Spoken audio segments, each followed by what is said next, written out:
Hey, what's up? Today, I'm gonna make an elevator. Why am I making an elevator? I don't know. I just feel like doing it. It sounds like fun. Sounds like a fun little challenge for me. So I'm gonna do it. And I'm gonna record myself doing it. And if it doesn't work, then you're never gonna see this video. So, whatever. Alright, let's get started. Today... So I started this off by creating the third-person map thing, and I just deleted all the objects in it. I didn't think you guys wanted to watch me just delete them all, so I did that off of camera. Alright, so let's get started. I'm going to create the actor first for the elevator thing. I'm going to make it pretty simple.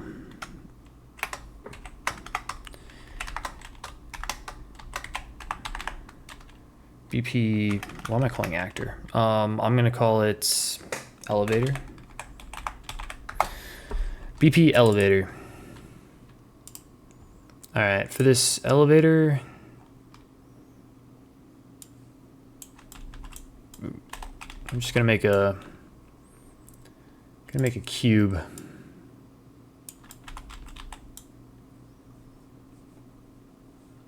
Let me put this up here. And I think my panel is right over here.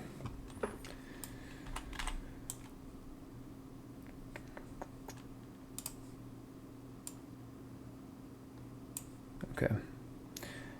So I'm actually going to use SM cube. And I'm going to use SM cube because it angles it a little bit nicer on this scene component here. If I undo this. And is this touching? No, I think it needs to go down one more, right? Yeah, it looks good. All right, now let me scale this up. So I'm gonna leave the Z-axis as it is, but I'm gonna scale the bottom part. I don't actually know how big this is. Maybe I should leave it as 1 and kind of just see how it looks like in the map. Let me just place this out here. Is that tiny? Yeah, that's tiny. I'm going to scale this up to like 4. And that looks huge.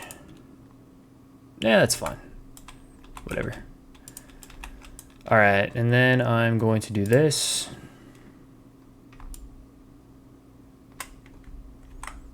Sorry, didn't mean to do that. Duplicate, and then drag this up.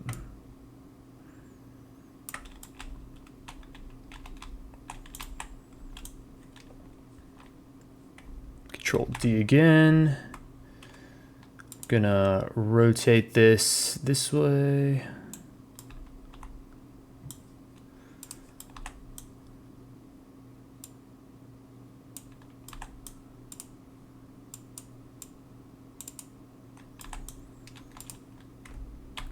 Duplicate it again.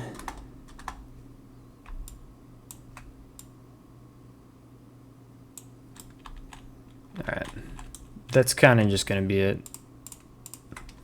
Might change the color of this too, make it look metallic. Metal.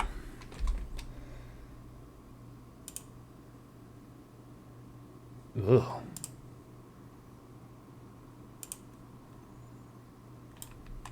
I like that better for whatever reason. All right, compile and then save. And what I'm going to first do is just going to have it go up when you hit play. And then I'm going to hook it up to a button so you could do multiple different floors based on different distances. So let's first by just getting it to move. So first thing we're going to do is we're going to hook everything up to begin play. I'm going to create a timeline. Add timeline. Oops.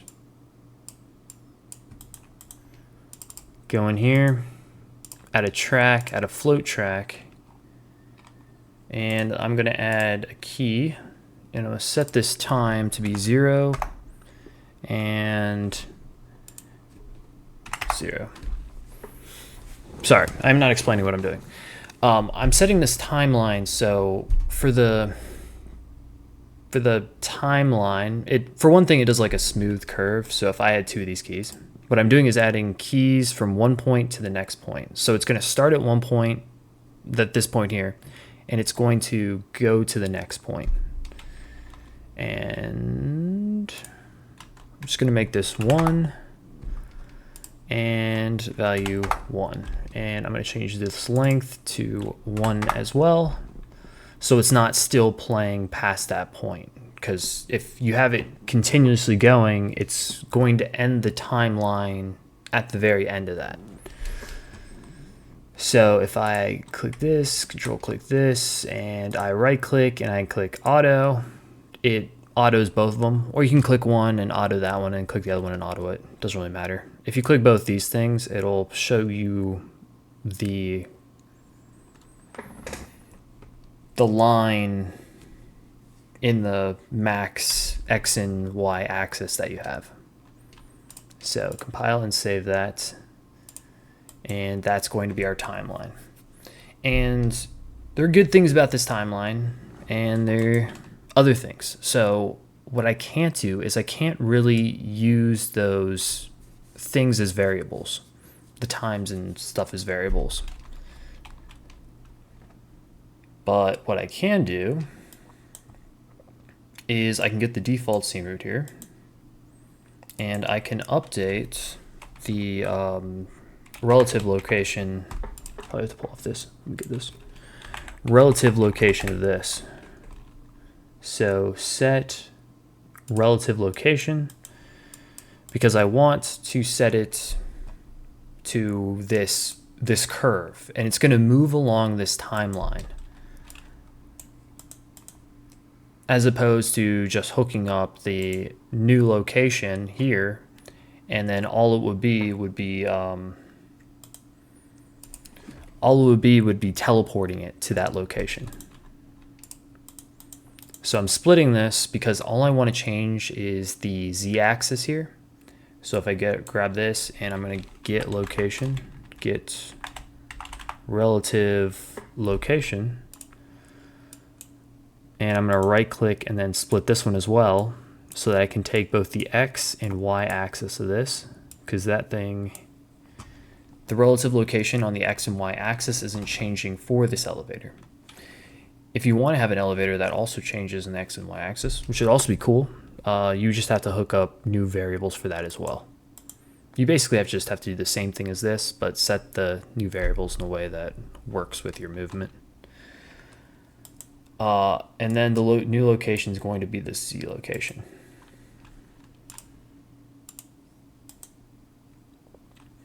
So if I compile and save that, is that everything? Besides the timeline being kind of condensed, here I'm gonna make this longer for now, but I'm gonna change it later on, and I'll show you why. So now it's at 20.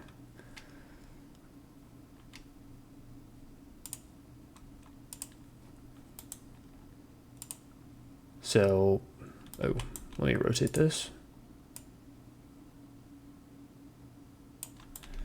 Now if I hit play,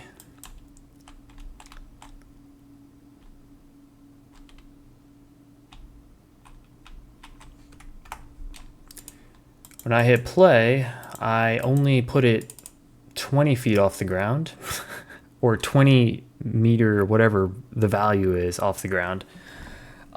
Which apparently isn't a lot. So let me, and I knew that wasn't a lot, and I should have done something bigger. I'm gonna do 500. But you can see it move a little. And there you go. You saw it move up. So that's good. So we know it works now. So what's next would be setting the actual thing for floors. So I am now going to make it a button that's going to be pressed. So if I actually get the, let me grab the widget blueprint first. I'm gonna do this first. Blueprint class, and I'm gonna get a user widget. User widget. Select this, and this is going to be widget blueprint underscore buttons. So this is going to be like a widget blueprint that pops up and takes you to the location you're trying to get to. So I'm just going to create a canvas here, and I am going to get a border and make it like, don't think it needs to be that big. Let me drag this out a little bit more here.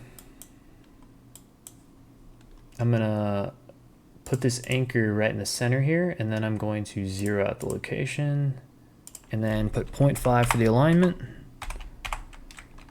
so that it centers it right in the center here, because whenever you zero this out, it always puts it in that top corner there. So 0.5 always to get it right in the center. Let's see. Now let me get buttons. And if I drag it directly on, it'll make the whole thing a button, which I'm not trying to do. So I'm going to just do this, drag it out a little bit, and then move it. And I'm going to make it like right here. And then I'm going to Control D to duplicate. Okay. If you really wanted to make them even, or like go out of your way, you'd just make the x-axis right down here the same for all these, but I'm not that OCD at the moment.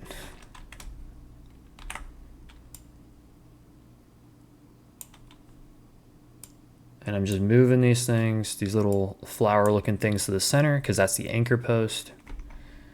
So it'll try to center it as much as it can to those anchors.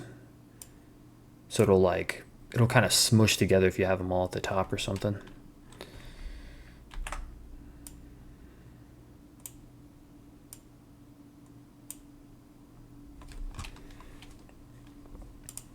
All right, that's good enough for me.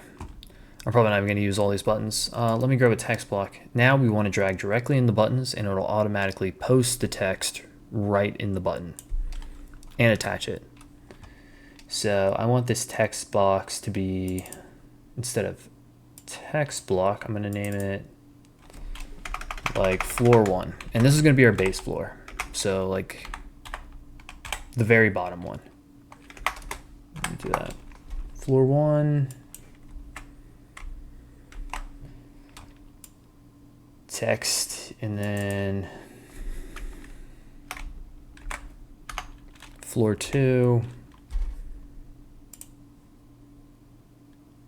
Let me grab the text again, and I'm just going to go up to floor 3 for this.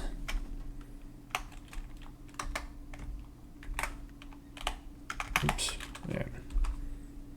Floor 3.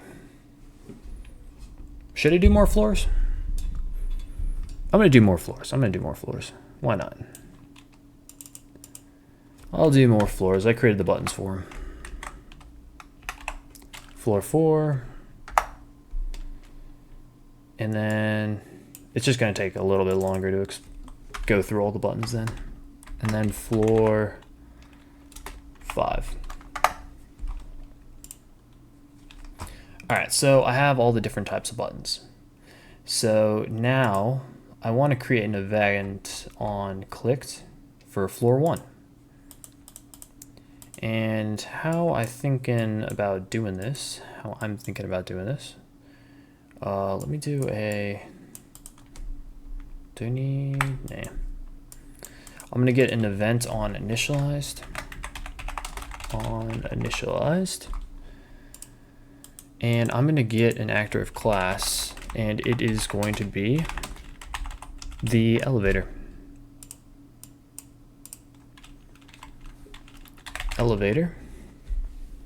And I'm doing all this so I can create a reference for it on the event that it's initialized. So let me just right click and promote this to a variable. And this is how you can use this instance for later. And I'll show you that in a second. Elevator. So now I have this elevator here. So on clicked, I want to set this thing to be the floor that's going to be the location it's going to. So let me go back to my elevator because I don't have a whole lot of things set in here. And this is tied to event begin play right now. So what I need to do is I actually need to create the setup for me being able to interact with this thing. So let me go back into the viewport and let me get a collision box. So let me get a collision box, and it's that tiny little thing right there. And we want to expand it to wherever you want them to be able to expand it to. For me, I'm just going to encompass this entire thing.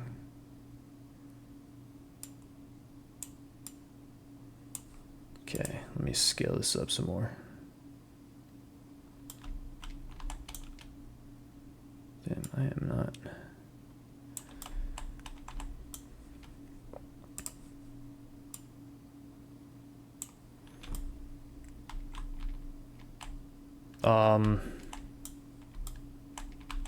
Sure, good enough. Good enough for this.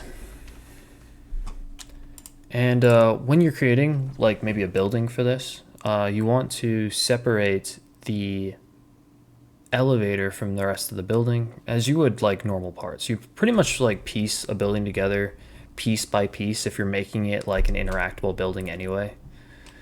But yeah, you want to keep this separate. This is going to be acting independent than the rest of the building. All right, so now since we have this collision box, let's set up the on component begin overlap. And in this on component begin overlap, I'm going to cast to third person character as the character that's overlapping with the box. And then I'm going to set this character.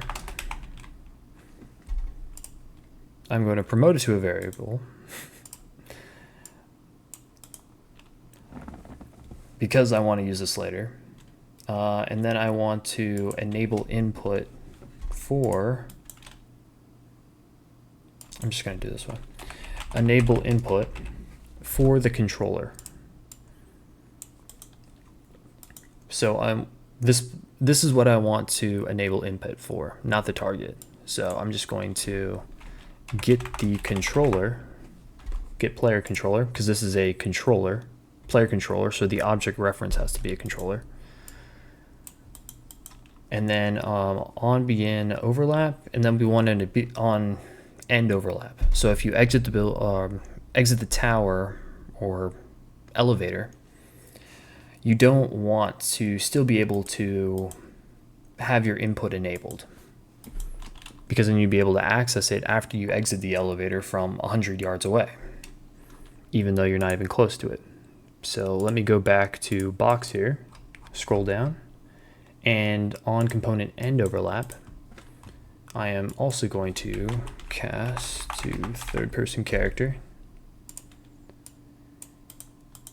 And then I'm going to disable input.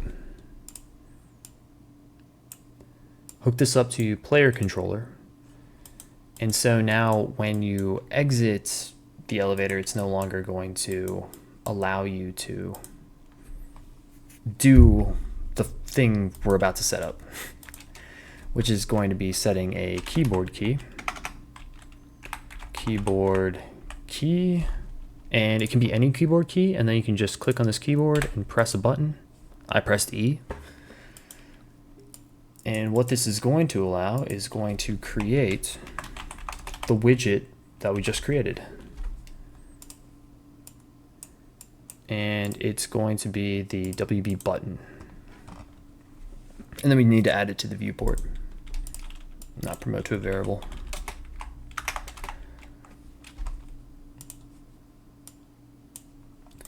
And then add to viewport. So that should be fine. I still haven't done anything about this though. And I'm trying to think about how exactly I want to do that.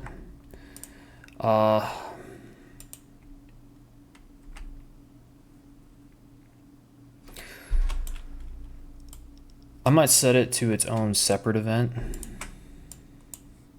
So like when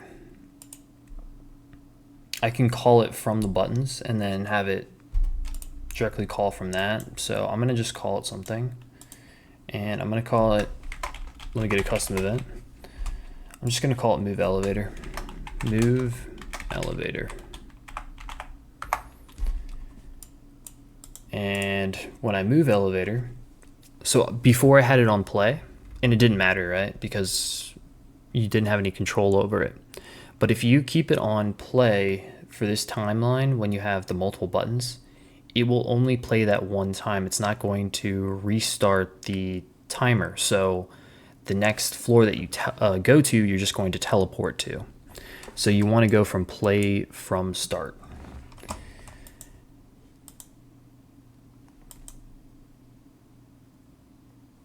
Okay. And I think that should be good. I don't even know if I need event begin play. I'm going to go back to the other thing though. So let me go back to my buttons here. So on clicked button. So I actually don't have the variables right now.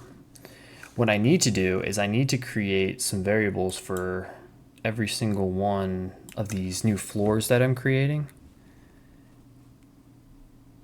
as well as a integer. Let me start with the integer. So I'm going to say floor. And this integer is basically going to tell me which floor that I'm on, or which floor I'm going to. It's going to do both. I'm going to set the current floor.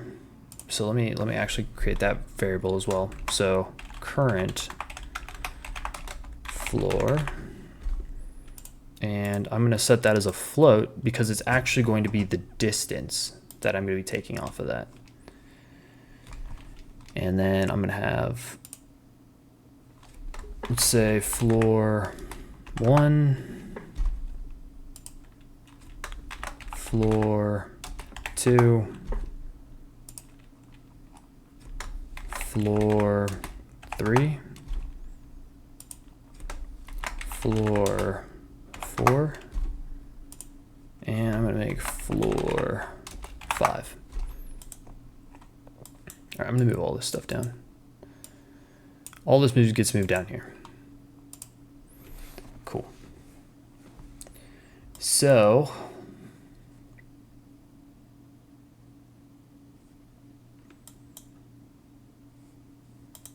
I am going to actually move this over here. And what I'm going to do here is I'm going to set all those different individual floors. So once I take it off of this, so I'm no longer going to have a set timeline for this, right? So instead, I'm going to grab it off here. I'm going to make this new track, I'm going to make this 1 again. This value is going to be 1. And there's still a curve there. Go back to this event graph. I'm going to break this, and I'm going to lerp it. And what I mean by lerp is linear interpolation. And I'm going to break it off of this because I want it to be the alpha.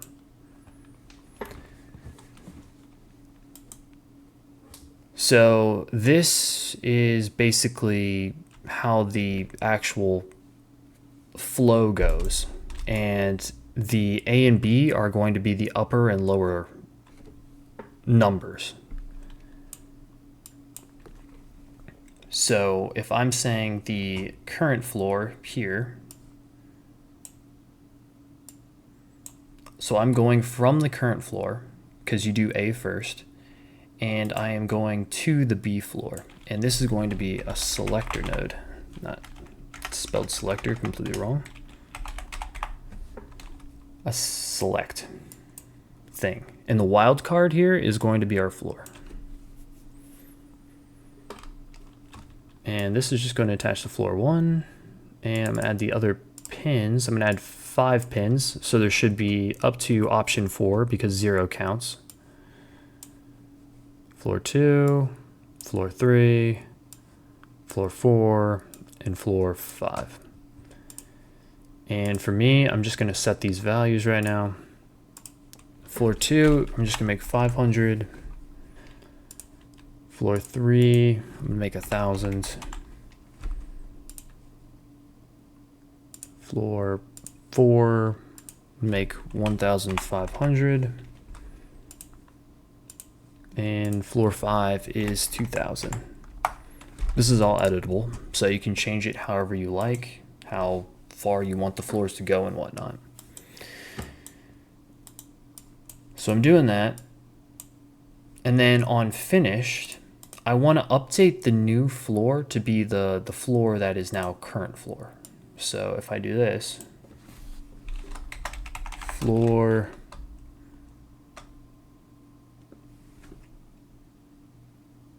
I could set current floor here, but I'm actually just going to set a new custom event instead. I feel like this might be a little bit neater, and I might actually do something on it later. We'll see.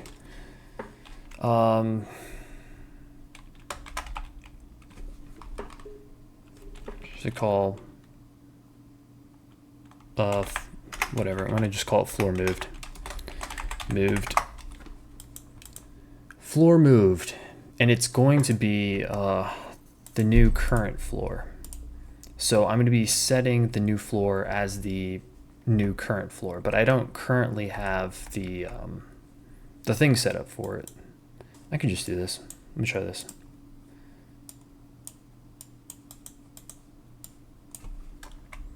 I'm going to duplicate this down here. And I'll move everything down because this is way too crunched. Yeah, I'm just doing this. Okay, this is just in the way now. Get out of the way.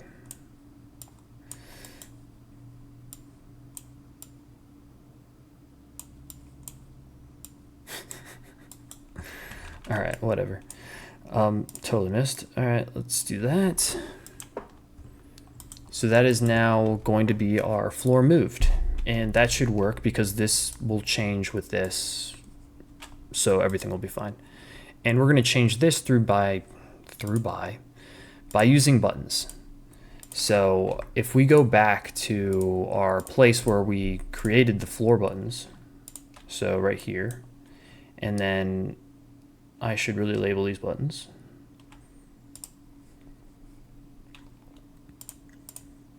Let me just name these buttons real quick so I don't confuse them.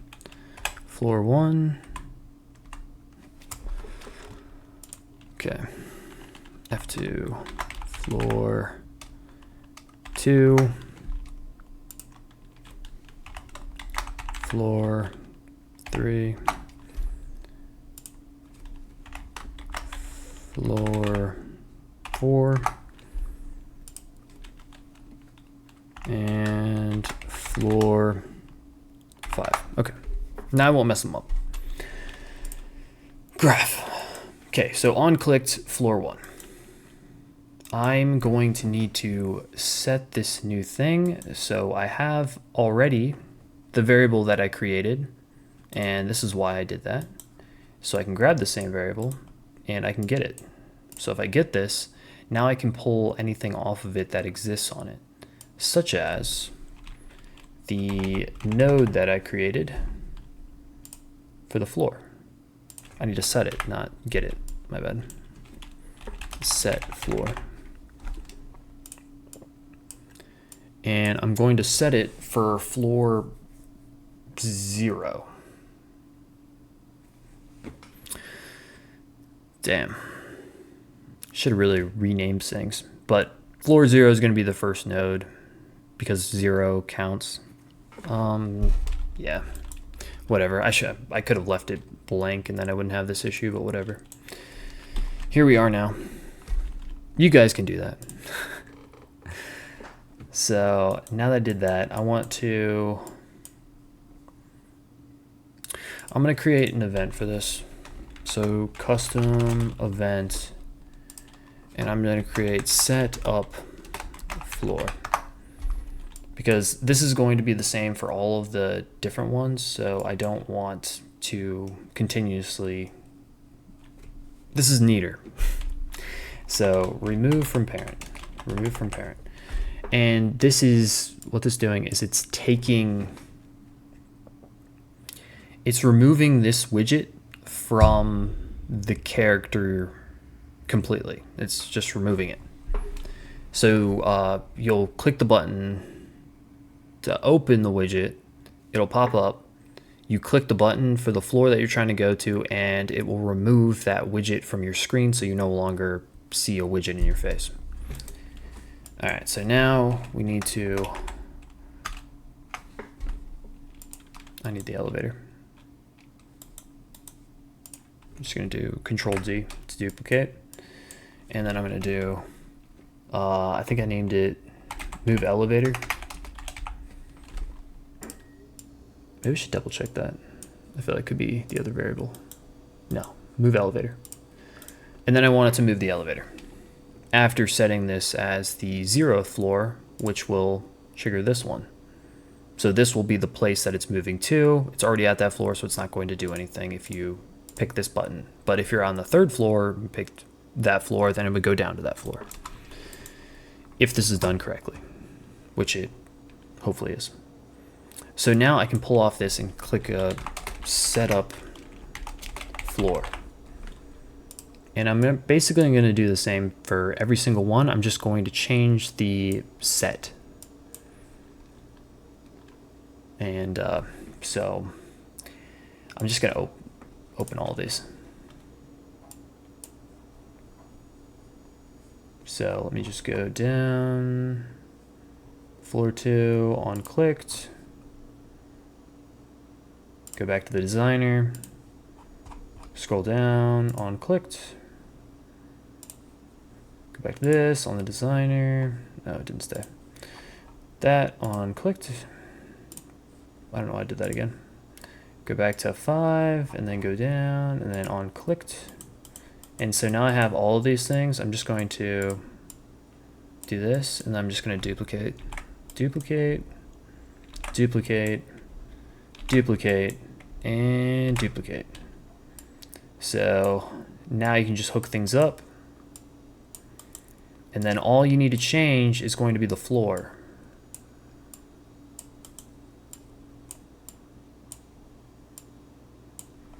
And it's going to be a -1. So floor 2 is floor 1. And so on and so forth. So this is going to be floor 1. This is going to be floor 2. This is going to be floor 3. And this could be floor 4. And what you could do is on the thing just skip that first number so that it's even with the floor that you're trying to choose so it doesn't get confusing. But whatever. It works. Alright, so what haven't I done yet? I don't think I need an event begin play. Nothing needs to begin.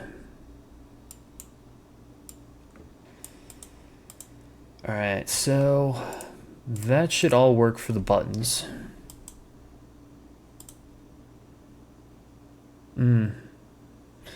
But the time isn't going to change between the different floors. Maybe I should see how this looks first. I feel that's a good idea.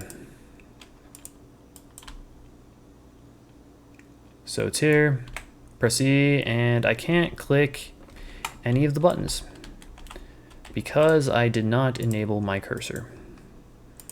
So yeah, gotta do that. So where it says add to viewport, once you press the E thing, we also want to show the mouse cursor. I'm hiding everything because they don't have get controller. So get controller of the player. And then we want to set mouse, set show mouse cursor, and we want to check this to yes. And then I might as well just set the ignore. I'm gonna do this right now. Set ignore look input and set ignore move input.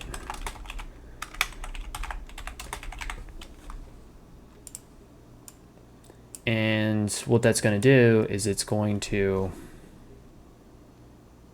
ignore these. Yeah, and then just check them off. But yeah, all you have to do is set ignore for both of these things. Let's see. I mean, that should be pretty good for that. Wait, let me go back up here.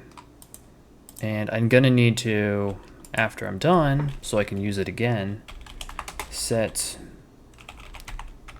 I did it again. I need the player controller. I need to get the player controller so I can get control back.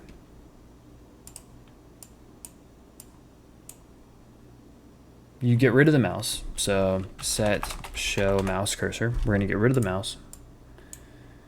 And then I'm going to get control back over my character. So reset move input, reset ignore move input, and reset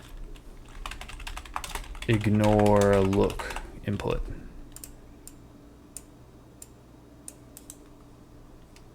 And that should be unchecked. For the show mouse cursor, it should be unchecked.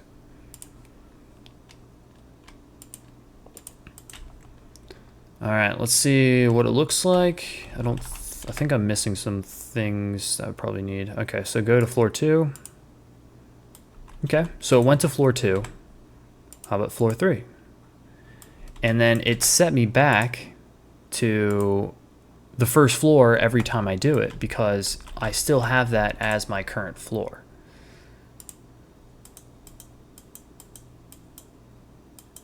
So what do I need to do here? So I have this current floor set to 0. This should change the floor moved, but it's not. All right, I see it. I never connected this to anything. So let me just do this on finished. I just have to set the floor. Sorry. I'm going to call this event floor moved. And that's going to call this, which sets the current floor. So now that should work.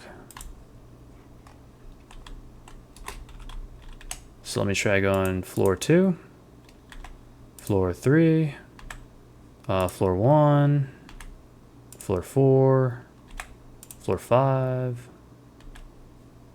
floor 1, floor 5, back to 1. All right. So, I mean, that pretty much works, right? What I didn't show is